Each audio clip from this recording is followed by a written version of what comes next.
Olá, olá pessoal, tudo bem? Vamos mais uma aula, né? Vamos trabalhar agora com o teatro realista e naturalista. Muito bem, muito bem. Primeiramente, nós precisamos saber que o teatro realista ele surge no século XIX e foi uma reação ao estilo romântico, né? No teatro romântico, os atores utilizavam muito a declamação, o estilo de interpretação deles. Muitas vezes as próprias dramaturgias narravam um conflito de um herói, né?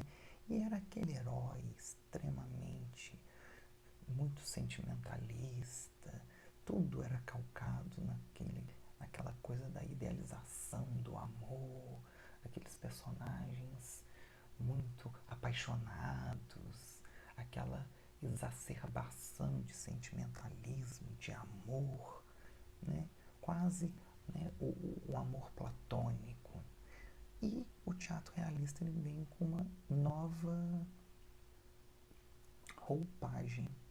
Ele vem no sentido de trazer uma certa objetividade para dentro das temáticas trabalhadas na dramaturgia e vai vir para trazer em cena o cidadão comum, né, como temática a vida cotidiana das pessoas, e vai trazer, principalmente dentro da perspectiva da interpretação do ator, uma ideia de um teatro muito mais real, né? O ator não vai mais trabalhar dentro daquela perspectiva de uma representação declamada. Ele pega um texto e declama de forma exagerada, que se escuta e, né, trazendo para os nossos dias, a gente fica assim, nossa, que preguiça, não estou acreditando em nada do que ele está falando. E é aquela linguagem bem pomposa, de trás para frente, um linguajar difícil, formal e cheio dos exageros. Inclusive, a roupa dos atores era muito exagerada, tudo era muito exagerado. E o que acontece?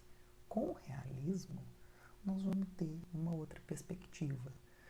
Os atores vão fazer uma interpretação muito mais próximo ao cotidiano das pessoas. O texto vai vir de forma muito mais coloquial e o realismo vem para substituir aquele sentimentalismo todo que tinha no romantismo e no lugar desse sentimentalismo a gente tem a razão, da mesma forma que a religião ela vem sufocada pela ciência. E a gente tem que pensar que no século XIX é um século de muitas transformações, principalmente na França, né, na Europa de forma geral. Nós vamos ter um cenário político, econômico, social que está bem com bastante mutações. Bom, gente, em termos de montagens teatrais, né, os diretores precisam criar um teatro, criar cenas, de modo que elas tenham uma certa verdade, que elas fossem críveis, retratando as situações vividas pela classe média em geral. Ou seja, eu tenho que ser capaz, eu como ator, de interpretar um personagem e eu tenho que ser o mais real possível, de modo que as pessoas possam se identificar com aquilo que eu estou falando, com os gestos que eu estou executando. E é interessante porque o teatro realista vem como um grande suporte, como uma grande arma para que os atores e os dramaturgos pudessem, de certa forma, lutar contra as mazelas sociais. Então vinha o dramaturgo, escrevia, né, as peças teatrais, e quem era responsável por interpretar essas peças, dar vivacidade, dar vida ao texto, seriam os atores.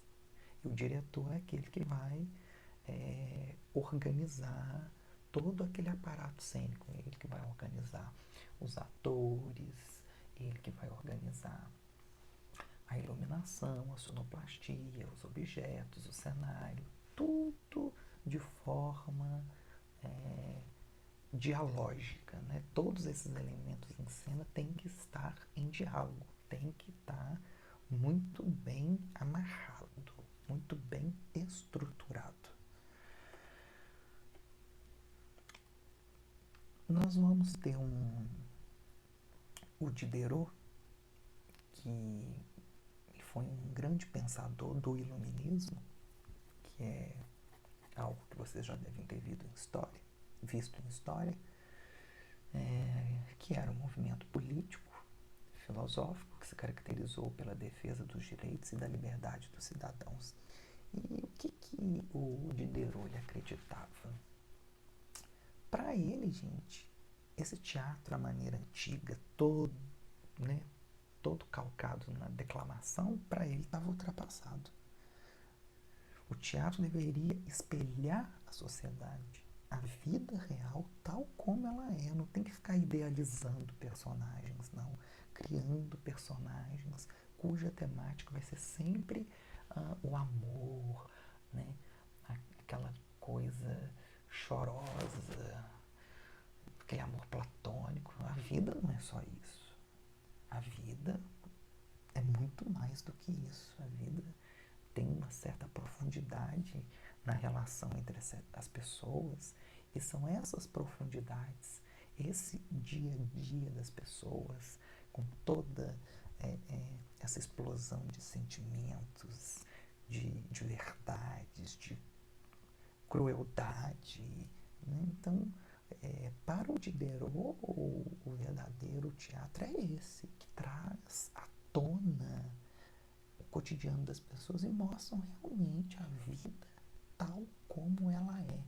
E essas pessoas, as suas relações dentro desse meio ao qual elas estão inseridas. Nós vamos ter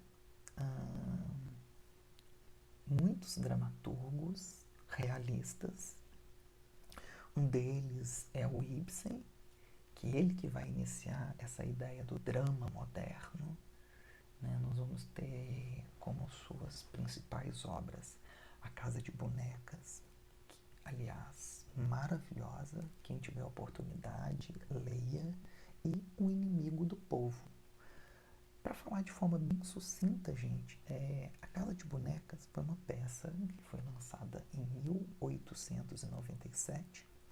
É considerada uma obra em que o feminismo aflora ao final da história. É muito interessante, porque dá pra gente trazer para o contexto atual, é muito bom, dá pra gente fazer um paralelo muito interessante. Por quê? Olha só, a narrativa se desdobra em torno de Nora. Nora é a personagem principal. E, na verdade, ela é esposa de um diretor de banco, né? E faz de tudo para salvar o marido de uma doença. Com isso, o que ela faz? Ela mente e acaba conseguindo um empréstimo com um homem sem que seu marido, seu pai, soubessem. Aí, quando o marido, que se chama Helmer, descobre, a repudia. Ela, então, ao ver sua posição inferior diante da sociedade, principalmente pela humilhação que sofre do marido, por ter feito de tudo para poder salvá-lo, ela acaba se revoltando.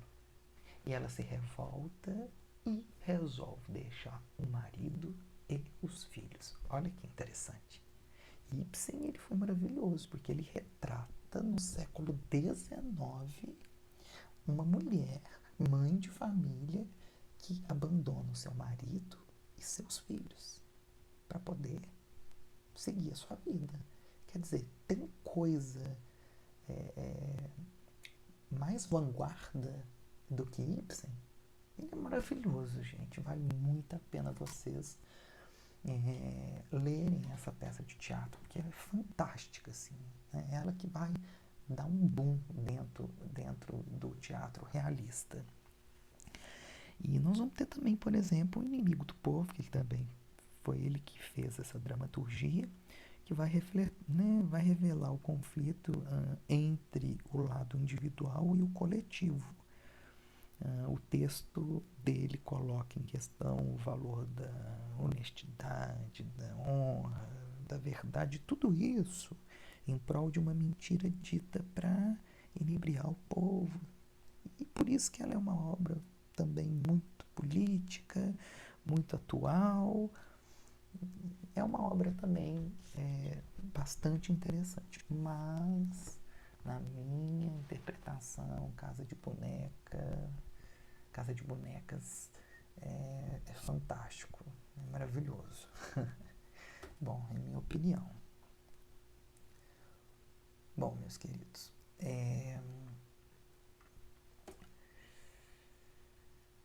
agora nós vamos falar um pouquinho do teatro naturalista. Nós temos um grande escritor francês chamado Émile Zola, que ele acredita que o teatro estruturado nas declamações não deveria ser algo a ser colocado em cena. Ele desacredita nesse tipo de teatro estruturado nas declamações. Para ele, o drama ele não deveria ser pautado nessas regras da tragédia clássica grega. O que seria nessas regras da tragédia clássica grega? São aqueles fatos, por exemplo, passíveis de serem realizados no percurso de um dia, ou num mesmo espaço geográfico, cenas dependentes uma das outras, unidade entre ações dos personagens. Por exemplo, se a gente vai lá na tragédia grega, nós vamos ver, né, que Aristóteles ele vai estruturar uma dramaturgia com começo, que no caso é o prólogo, o desenvolver da história, o ápice e o desfecho, que é o fim, né? E para Aristóteles, lá na época da tragédia grega, a dramaturgia ela tinha essa estrutura, né? Claro que assim, gente, eu estou dando apenas uma pincelada, não estou entrando em detalhes, é só para vocês entenderem de forma geral. Existia uma estrutura e dentro dessa estrutura precisava haver uma coesão entre uma cena e outra. Ou seja, as ações do personagem elas não poderiam ser fragmentadas, né? Por exemplo, eu briguei com minha mãe por causa disso, daquilo que me levou a isso, e aí eu fiz aquilo, e aí eu finalizei assim. Uma coisa depende da outra. O que eu estou querendo dizer? Que tanto a dramaturgia quanto a interpretação dos atores, uma coisa tinha que ter relação com a outra e uma cena puxava a outra. Era um efeito dominó. Uma cena era dependente da outra. Não é como nos dias de hoje, quando, por exemplo, você vê uma peça de teatro, você vê um filme, que é uma espécie de quebra-cabeça, que aí às vezes a cena final é o início do filme ou do teatro. E aí você vai montando esse quebra-cabeça para você entender a história. Não. Lá tinha que ter uma linearidade das ações dos personagens, né, e de toda a narrativa. Então é isso que está querendo dizer.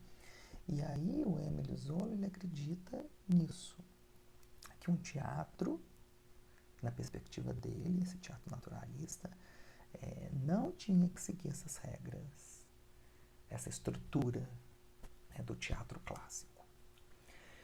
E ainda vai dizer o seguinte: ele acredita que esse teatro naturalista ele tem que atender à necessidade do palco. Ou seja, quando a gente fala palco aqui, está falando que o cenário, a luz, o figurino dos personagens, os objetos, tudo que está no palco tem que ter um porquê, tem que estar contextualizado. Suponhamos que eu esteja falando da Segunda Guerra Mundial. O cenário tem que estar compatível com aquilo que eu estou falando. A minha roupa tem que estar compatível, entende? A luz tem que estar compatível. Então, a sonoplastia tem que estar compatível, porque senão destoa. Todos os elementos em cena têm que estar em diálogo e contextualizado com aquilo que a dramaturgia pede, com a interpretação do ator. Tudo, então, tem que ser justificado. Tá? Então, é isso que o Émile Zola vai falar. Então, é muito interessante quando ele pensa, porque se a gente vai lá no século XIX, você vai ver, aliás, se você vai lá no século XVIII, XVII, você vai perceber, né, que os atores eles usam esse estilo da declamação e o figurino muito pomposo, muito pesado, que eles não conseguem nem mexer direito. É tudo verborrágico. Fala, fica 2 horas falando, entendeu? E muitas vezes não tem muito sentido. Às vezes o próprio figurino do personagem não corresponde com aquilo que ele está falando, entendeu? Não corresponde com a real circunstância em que se encontra o personagem. Então era muito assim, às vezes, que não te prendia tanto a atenção. É claro que eu não posso falar com tamanha veemência, porque eu não sou do século XVIII nem XVII, mas eu estou falando isso baseado com os meus estudos acerca do tema e com a minha possível percepção de como seria, né? E aí, pessoal, nós vamos ter, assim, vários outros dramaturgos. Eu falei do Ibsen para vocês, mas nós vamos ter Strindberg, o Verga, que era italiano, o Chekhov, que foi na Rússia, e vários outros. Nós vamos ter algumas características importantíssimas do teatro naturalista. A primeira delas, nós vamos ter o cenário naturalista. Bom, o que seria o cenário naturalista? Tanto os objetos quanto a cenografia ambos têm que ser verossímeis. Eu tenho que trazer uma proximidade muito grande com a realidade, né? Então, o cenário tem que ser condizente com aquilo que eu estou falando, com o meu figurino, com aquele, né, o porquê que eu estou com esse objeto na mão. E ele tem que ser realista, gente. Tem que ser realista. Eu agora não vou usar aquelas roupas de gala para poder embelezar os atores ficarem bonitos. Se o personagem tem que ser feio, tem que falar errado, tem que ter isso, tem que ter aquilo, eu preciso seguir o personagem e não o ator que quer se tornar bonito em cena, né? Não tem isso mais. Então, tanto real,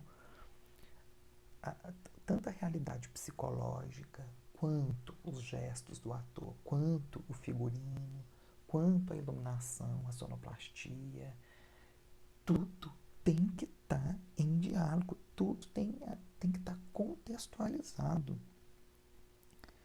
Senão fica horrível. E os cenários têm que estar o mais próximo possível da realidade, né? Com portas, janelas verdadeiras, se for preciso. Se tiver que ter se eu necessitar de colocar um elefante em cena, por exemplo, eu não vou colocar uma miniatura de um elefante ou construir uma escultura de um elefante. Eu tenho que pôr um elefante em cena. um animal em cena. Ponto final. Então, chocante, né? Mais à frente nós vamos ver alguns grandes encenadores que faziam coisas não nesse patamar, mas algo relacionado a isso. Outra característica importante do teatro naturalista, a dramaturgia. Essa dramaturgia é o quê? Eu não posso agora trabalhar uma linguagem pomposa, formal, completamente que foge à realidade daquele personagem. Onde já se viu se eu vou compor um personagem que estou, por exemplo, suponhamos que eu esteja... Vou dar um exemplo, tá, gente? Suponhamos que eu seja uma pessoa, um caipirão, tá? Que a vida inteira vivi numa roça, possivelmente, né? É um exemplo, tá, gente? Eu não vou falar de maneira formal, usando vocabulários sofisticados, aquele linguajar rebuscado, porque ninguém vai acreditar em mim. Eu tenho que usar, né, todo um dialeto ali de, por exemplo, um camponês ali, um cara caipira do interior, que provavelmente o linguajar dele vai ser um linguajar muito mais coloquial, não é? Então é isso que está querendo dizer. A dramaturgia naturalista vai vir com... O dramaturgo ele vai pensar diálogo por diálogo. Como é que isso irá caber na minha boca? Como é que, se fosse para eu dar esse texto aqui agora, qual que é a forma mais verdadeira de chegar para o outro? Qual que é a maneira mais coloquial para que aquilo atinja o outro e para que o outro acredite em mim, no que eu estou falando? É nisso que eu estou querendo dizer, entendeu? Dentro do cinema, por exemplo, dentro da televisão, é uma interpretação bem naturalista. Eu tenho que falar de maneira super coloquial para que o público que esteja assistindo acredite no que eu estou falando, porque senão ia ficar muito artificial a interpretação dos atores, né? Por fim, nós vamos ter uma interpretação naturalista. É o que eu acabei de dizer. Eu, como ator, preciso criar um efeito de ilusão para quem está me vendo. Entende? De modo que o espectador se identifique totalmente comigo. Sabe? Que ele olhe para mim e fala, não é o Didi. Aquele ali não é o Didi. Aquele ali é o personagem João, por exemplo. Então, só que eu vou utilizar o artifício da ficção. Todo mundo, né? Obviamente. O espectador vai saber que eu, Didi, sou ator, mas eu consegui interpretar. Naquele momento, eu consegui induzir, eu consegui brincar com ele e ele conseguiu, e ele comprou esse meu jogo, entende? É um jogo isso. É um jogo entre ficção e realidade. Eu convido ele a entrar no meu jogo e ele entra no meu jogo se eu for bom. Se eu interpretar de maneira verossímil, crível. E não só eu, como todo o contexto da peça, a dramaturgia, todo o cenário, a luz, o som. Então, é todo esse componente. E aí, nós vamos ter um recurso muito interessante, gente. Aliás, eu amo isso. Que é a quarta parede. Vocês já ouviram falar da quarta parede? A quarta parede é o seguinte. Ela foi utilizada para reforçar essa ilusão. É como se fosse uma barreira imaginária. É como se fosse uma barreira entre aqueles que fazem, que no caso são os atores, e aqueles que observam, que são o público. Nós vamos ter muitos artistas desse estilo teatral, né, que vão entender que o espectador vai funcionar apenas como um testemunho dos acontecimentos que estejam acontecendo no palco. É como se o público espiasse por um buraco de uma fechadura o que o ator está falando, entende? Isso é muito interessante, porque agora eu vou falar na minha percepção como ator. Para quem não sabe, né? Eu sou formado no curso de teatro. Essa é um tipo de interpretação, é um tipo de interpretação mais moderno. Na contemporaneidade a gente usa outros mecanismos, mas eu não vou entrar nesse assunto. Quando a gente lidar com esse tipo de interpretação de quarta parede, nós damos o texto olhando para o público, mas é como se não existissem para nós, atores, um público, entende? É como se fosse uma parede mesmo, e é como se a gente não estivesse vendo o público. É como se o público não existisse. Então, a gente está olhando para o público, mas a gente está meio com aquele olhar, sabe? O público não tem esse contato direto com os olhos do público. O público vê que a gente está olhando para frente, mas a gente não olha diretamente no público. A gente imagina literalmente uma parede na nossa frente, que a gente não está vendo o público. Por exemplo, se a gente vai numa interpretação mais contemporânea, a gente de fato olha para o público, estabelece a comunicação com o público. Na quarta parede a gente não estabelece nenhuma comunicação com o público. E essa comunicação eu estou falando pelo olhar, entende? E com isso, esse era o tipo de interpretação numa perspectiva do teatro naturalista. Muito interessante, a meu ver. Então é como se o público estivesse espiando toda a cena por um buraquinho, entendeu? Por uma fechadura. Isso é muito interessante pensar nisso. Nós vamos ter, por exemplo, o Antoine, que ele era um ator, autor e diretor francês. Ele reuniu um grupo de atores amadores lá em Paris e explorou cenicamente mesmo as ideias do naturalismo. Ele até montou uma peça teatral chamada Os Açougueiros, e foi em 1888. Ele colocou pedaços de carne real em cena, ao invés dele simular pedaços de carne feito de isopor ou de qualquer outro tipo de material. Não, ele colocou carne, porque o público também vai testemunhar o cheiro, a cor, tudo é verdadeiro, não tem mentira em cena, né? Se é para colocar, se o meu cenário é uma biblioteca, eu vou colocar um móvel com livros, com escrivaninha, com abajur, tudo que tem dentro de uma biblioteca de forma real tem que estar em cena. E ele foi muito criticado, inclusive. Muito. Alguns deram o apelido dele de ingênuo, né? de um encenador extremamente ingênuo por radicalizar à risca, pôr à tona mesmo essas intenções do naturalismo.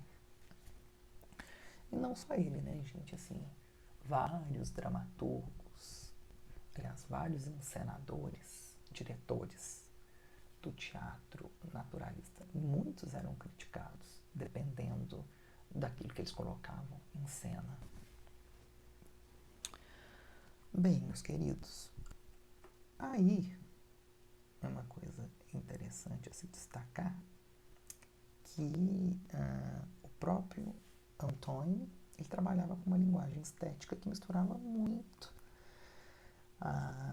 esse lugar entre o real e o fictício, né? Assim, o cenário era real, mas a interpretação dos atores era fictício no sentido de as pessoas sabiam que eram atores interpretando aqueles personagens, mesmo que os atores interpretem de maneira crível e verdadeira, mas se eu estou indo para um teatro, eu sei que ali é um lugar de ficção, né? Mas assim, eu já testemunhei muitas vezes, eu no palco, assim como eu já testemunhei como espectador também, em vários momentos, quando eu vejo alguma cena tocante, eu choro, eu me emociono, entende? Eu me identifico com o personagem. Quando eu estou em cena e consigo chegar no ápice da interpretação, por exemplo, eu já vi também espectadores chorando, participando comigo, quase entrando no palco e tomando meu lugar, ou me espancando, fazendo qualquer outro tipo de coisa. Então, é a maneira pela qual a gente chega, né, nessas pessoas, nesses espectadores, mesmo eles sabendo que ali é um lugar, né, de ficção, é um teatro, eu estou indo para o teatro, eu sei que é um lugar ficcional, mas eu entro nesse jogo, e o importante é que esse jogo seja crível. Esse é o nosso desafio como ator, ser crível em cena. E aí nós vamos ter o método Stanislavski. Stanislavski era um russo extremamente importante. Todos os atores, quando começam a estudar o teatro, precisam ler os livros de Stanislavski, né? Que ele tem alguns livros que trabalham muito com essa ideia de preparação do personagem. Como é você construir um personagem. E ele vai falar o seguinte, que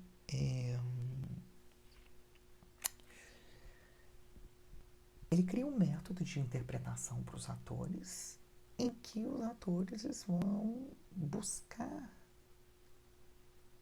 eles vão alimentar essa criação a partir de coisas da sua vida, a partir das suas memórias, dos seus sentimentos, das suas experiências de vida. E o ator aí também deveria viver com grande fidelidade a vida e os sentimentos, de forma bem real, tá? É até interessante aqui que Sônia Machado Azevedo, ela fala a respeito de Stanislavski, ela fala assim, mantendo contato permanente com a própria vida, relacionando-a ao papel criado, que o ator consegue impulsos para seus atos. A natureza inteira do ator deverá estar envolvida. Ou seja, vou dar um exemplo. Se eu tenho que fazer o papel de um velhinho, por exemplo, de uma pessoa com idade mais avançada, eu, com 36 anos, eu não poderia fazer isso. Por quê? Porque eu não teria coisas da minha vida, experiências de vida, como uma pessoa de idade mais avançada. Porque eu tenho 36 anos, eu não tenho assim, 70, 80, 90. Eu não tenho essa experiência de ter uma idade mais avançada, portanto eu estaria descartado para fazer esse tipo de personagem. Então, os atores, ao representar os personagens, a escolha dos atores para cada personagem tem que estar condizente, né? Se eu tenho que fazer uma cena, eu tenho que interpretar, por exemplo, um suicídio, eu tenho que buscar em mim alguma memória, algum sentimento, tipo, eu tenho que pensar em alguma pessoa muito importante na minha vida que talvez tenha falecido. Eu tenho que buscar armas dentro de mim que me remeta, que traga, que me leve a uma sensação, a uma expressão muito próxima talvez ao suicídio, uma vez que, né? Claro que se eu já tivesse tido alguma tentativa de suicídio, para mim seria mais fácil interpretar, mas como eu não tive, eu teria que buscar alguma emoção buscar alguma memória, algum sentimento lá atrás que talvez me remetesse a algo parecido, que me trouxesse, que eu conseguisse trazer energeticamente para o meu corpo algo parecido com isso. Entenderam mais ou menos? Às vezes fica meio difícil de explicar para vocês, mas a ideia é mais ou menos essa. E aí nós vamos ter alguns aspectos do método de Stanislavski. Tá? Um deles, pessoal, são as circunstâncias prévias. Tá? O que seria essas circunstâncias prévias?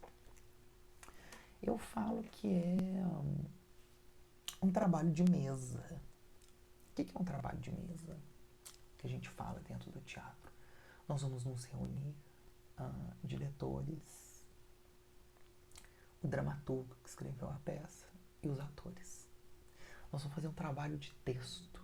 Ali, o autor vai falar o que ele imaginou em cada personagem, né? Ele vai falar tudo que ele acha de cada personagem que está ali. O ator que vai interpretar, ele também vai falar o ponto de vista deles. E eles vão fazer uma análise do texto, da dramaturgia, das possibilidades. Quem é esse personagem? De onde que ele veio? Por que você acha que ele é assim? Que ele anda assim? Como é que ele pode ser? Como é que ele pode falar? É um estudo de campo mesmo, assim, né? Envolve a análise, né? O ator deve, por meio de todas as informações fornecidas pelo dramaturgo, se aprofundar. Como assim se aprofundar? Entender quem é esse personagem, de fato, né?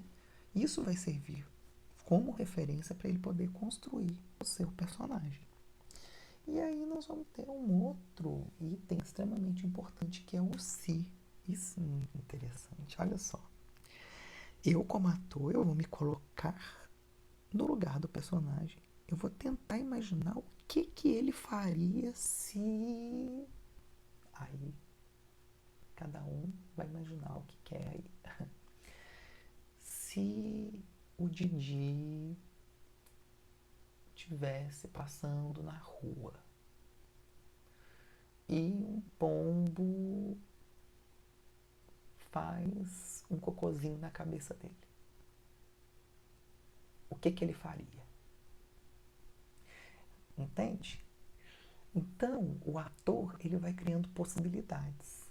Ele se coloca no lugar do personagem e cria uma hipótese. E a partir daí, ele vai construindo o seu personagem. Isso é muito interessante, gente, né? Às vezes, uma simples situação de fechar a porta do apartamento, por exemplo, né? Eu preciso analisar vários motivos pelos quais, como eu devo abrir, como eu devo fechar. E aí, assim, será que aconteceu alguma coisa?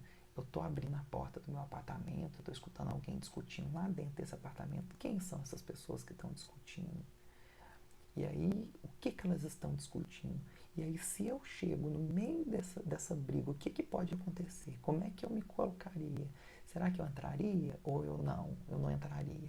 Então, o ator ele vai criando hipóteses. E se? E se? E se? Isso é muito interessante. E por fim, meus queridos, nós temos a memória afetiva, emocional. Foi aquilo que eu falei para vocês, né?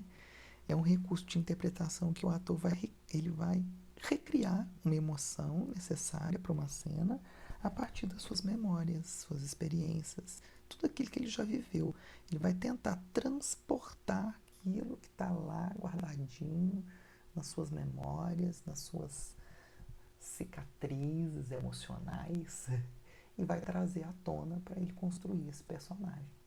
Às vezes, em tal cena, eu preciso ficar muito bravo. Nossa, mas como é que eu faço para construir, para trazer essa energia para o meu corpo, para as minhas ações? Como é que eu faço para fazer isso? Aí eu vou ter que voltar lá em alguma emoção, em algum momento. Eu vou ter que tentar lembrar alguma vez que, por exemplo, meu pai ficou bravo comigo. E aí a gente teve uma briga e eu fiquei muito bravo com ele. Eu vou tentar resgatar isso em minha memória para transpor cenicamente, para eu conseguir conectar, trazer essa energia para o meu corpo. Isso é chamado de memória afetiva emocional, ok? Bom, meus queridos, é mais ou menos isso, né? Nós temos também um grande representante da dramaturgia do teatro naturalista, que é um russo chamado Tchekhov, né? Uma das suas peças muito famosas é A Gaivota, que é muito interessante, quem puder também veja. O Tchekhov, ele é muito conhecido por as suas peças terem diálogos realistas e os diálogos sempre muito sutis, cheios de conflitos humanos e vários contrastes sociais. Cada personagem tem os seus contrastes, muito interessante também. Bom, meus queridos, acho que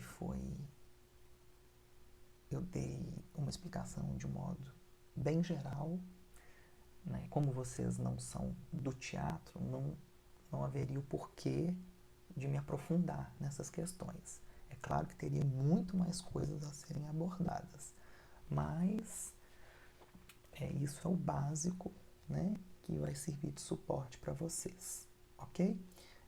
Ao final desse slide eu coloquei um vídeo e eu gostaria que vocês assistissem até o fim. Muito obrigado e vamos que vamos.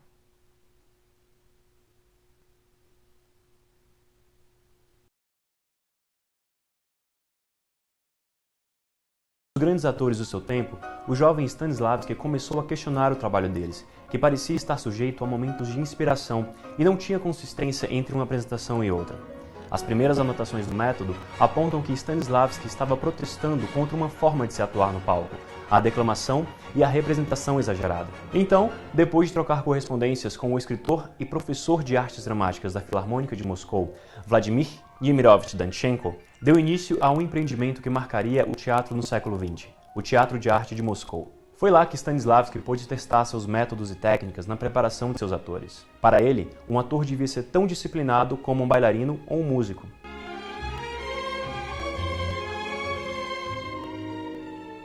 Após alguns anos de estudos e práticas, Stanislavski começou a sistematizar suas técnicas para serem aplicadas junto aos atores. Esse conjunto de técnicas ficou conhecido como o método das ações físicas, que defende que o ator não deve organizar o seu papel baseado em emoções, pois elas independem da sua vontade. Nessa técnica, o ator deveria fazer uso de uma ação física ou um conjunto de ações físicas que criassem a emoção desejada para a personagem. Os estudos de Stanislavski chamaram a atenção de vários atores americanos da época. Entre eles, Stella Adler, que foi a única a estudar diretamente com o próprio Stanislavski, seguindo o método das ações físicas. Adler apresentou essa abordagem a Lee Strasberg, que, como ela, também era um ator e diretor do Group Theater, um grupo de estudos que depois virou escola.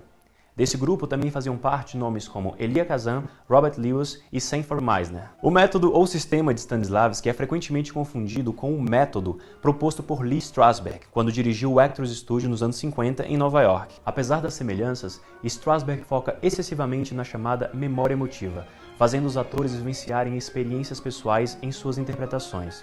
Para Stanislavski, essa técnica era menos efetiva, pois acreditava que após um período vivenciando a mesma memória, ela não causaria mais a mesma emoção no ator. Desde o Group Theater e o Actors Studio, a grande maioria dos atores ao redor do mundo se tornou adepta do método. Entre eles, Al Pacino, Marlon Brando, Marilyn Monroe, Meryl Streep, Robert De Niro, Sean Penn, Daniel Day-Lewis, Jamie Foxx, Heath Ledger e muitos outros. No método Stanislavski surgiram algumas vertentes, como a técnica Meisner, que é baseada em exercícios de repetição, e a técnica Adler, que é baseada em exercícios de imaginação e criação de circunstâncias. No Brasil, o sistema Stanislavski ainda é pouco difundido ou conhecido. Pensando nisso, a TV Guia do Ator foi conversar com o maior pesquisador do método no Brasil. Bom, gente, eu estou aqui com o ator, o diretor, o cineasta, músico e o fundador do Instituto Stanislavski, Tiaraju Aronovitch. Tudo bem, Tiara? Eu queria que você falasse um pouquinho pra gente sobre a atuação metódica. Falar um pouquinho sobre atuação metódica, para mim, é um grande desafio, porque eu geralmente falo ao longo de um ano para os alunos, então falar um pouquinho vai ser interessante. A gente chama de atuação metódica, é um nome um pouco genérico e até um tanto polêmico, o estilo de atuação e de direção que os atores, adotado pelos atores que utilizam as ferramentas que derivaram do russo Konstantin Stanislavski. Então, quando você fala, ele é um ator metódico ou ele é um diretor metódico, geralmente você já pressupõe, então, que é uma pessoa que estudou uma série de técnicas, uma série de ferramentas cênicas. Todo esse amálgama de técnicas é o que a gente hoje convenciona chamar de método. E Tiara, fala pra gente como foi o seu primeiro contato com o método. O primeiro contato, ouvi o nome do Stanislavski, que eu já havia ouvido aqui no Brasil, é um nome muito comum, muito difundido aqui, mas uma coisa é saber, conhecer o nome Stanislavski, outra coisa é entrar em contato com o método mesmo, né? São duas coisas bem diferentes. Entrar em contato com o método verdadeiramente, ver como ele é colocado em prática e as diversas possibilidades, só durante a faculdade nos Estados Unidos. Eu fiz faculdade em Los Angeles, no California Institute of the Arts, Instituto de Artes da Califórnia, uma das igrejas do método nos Estados Unidos. Há várias, né? Mas lá eles praticam isso de uma forma muito intensa. Tive professores maravilhosos. A princípio era uma obrigação, porque eu fui fazer faculdade de cinema e eu era então obrigado a fazer aula de atuação para poder dirigir atores. Só que o método é uma loucura, ele é uma droga poderosa que vicia. Então, como eu já atuava antes e curtia atuar, o vício virou uma paixão e aí nunca mais eu parei. Além de fazer 1 ano obrigatório, 2 semestres obrigatórios, até o final da minha estadia nos Estados Unidos, eu continuei fazendo as aulas e colocando em prática dentro e fora da faculdade. Annie, what are you doing? That guy's 10 times bigger than both of us. Are you trying to fuck up this whole thing? Forget it. You want to be trapped in this place forever? Not one person in there cares whether I'm singing or not. Doesn't that bother you? We need that money. Partner, would we? Huh? Let him go have his last kiss. You got a minute, move. Hey, listen, man. Pick his on the bike. There's also money in the saddlebags. Just take that and get out of here. What are you talking about? The bike and the money? All right, time's up, faggots. You and your mom, you have to get out of here. You gotta go to college, man. I said move! Shit, fuck this. Maria, Delicious right. I cannot keep my promises. Come on. Depois que você entrou em contato com o método, conheceu, ficou íntimo do método, quais foram os resultados obtidos, tanto na direção como na atuação? Como foi para você esses resultados? Olha, foram muitos resultados, Rafa, e quando você começa a praticar o método, você sente os resultados em todos os aspectos da sua vida, não só profissional, não só na área técnica como ator e diretor, mas o método é muito amplo, né? Ele afeta o seu dia a dia, ele é uma espécie de filosofia de vida, então você procura se aprimorar e se desenvolver como um ser humano, como um artista, como um ator, como um cineasta. Sem isso, de fato, não tem como praticar o método. Então você começa a se perceber de uma outra forma, a se avaliar, a se observar de uma outra forma e, profissionalmente falando, no trabalho, o impacto é gritante, né? Você olha os filmes e os trabalhos dos seus grandes ídolos e você consegue finalmente entender como eles chegaram naquilo lá. I don't want to kill you. What would I do without you?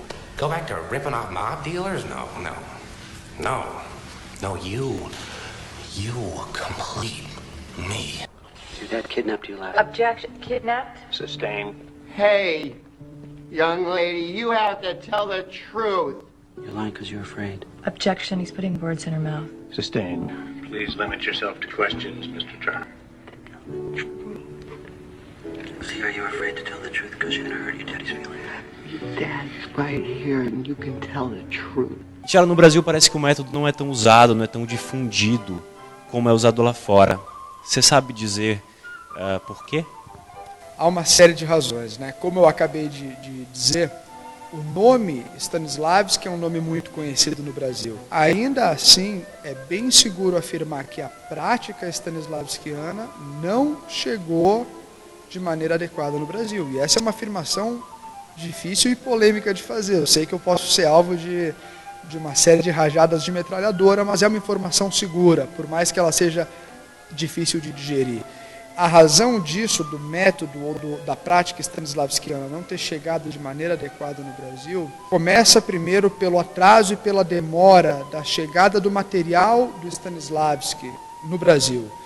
Então, o Stanislavski já estava se apresentando com o seu grupo de teatro na década de 20 nos Estados Unidos, já estava fazendo tours pela Europa com o seu grupo, então o sistema dele já estava causando frisson, e aqui a primeira parte dos livros só veio a chegar na década de 60.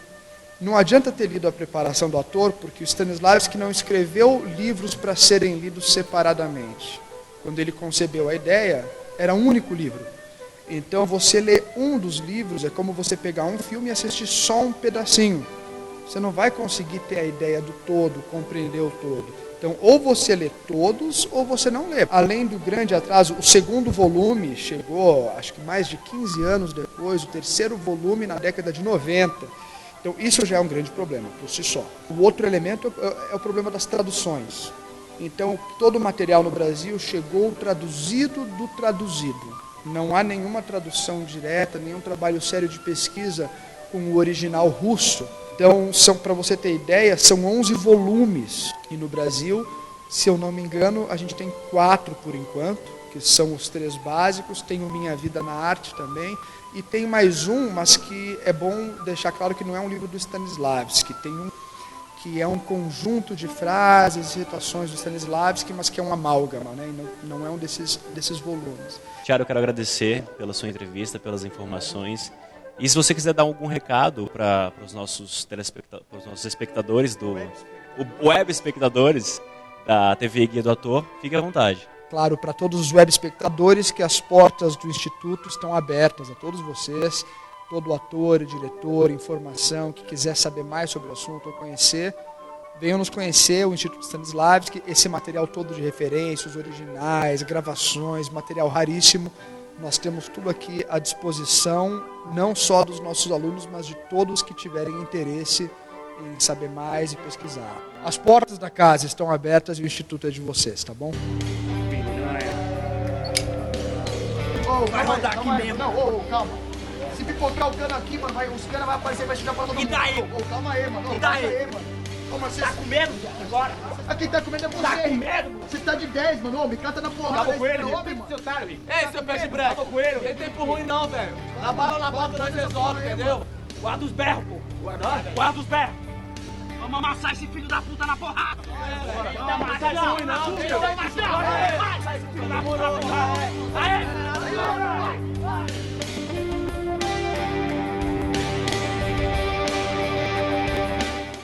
Para saber mais sobre Stanislavski, seu método e sua obra, acesse o site do Guia do Ator e confira também dicas de filmes, livros e documentários que postamos aqui. Você também pode deixar a sua opinião no fórum do Guia do Ator. Até mais!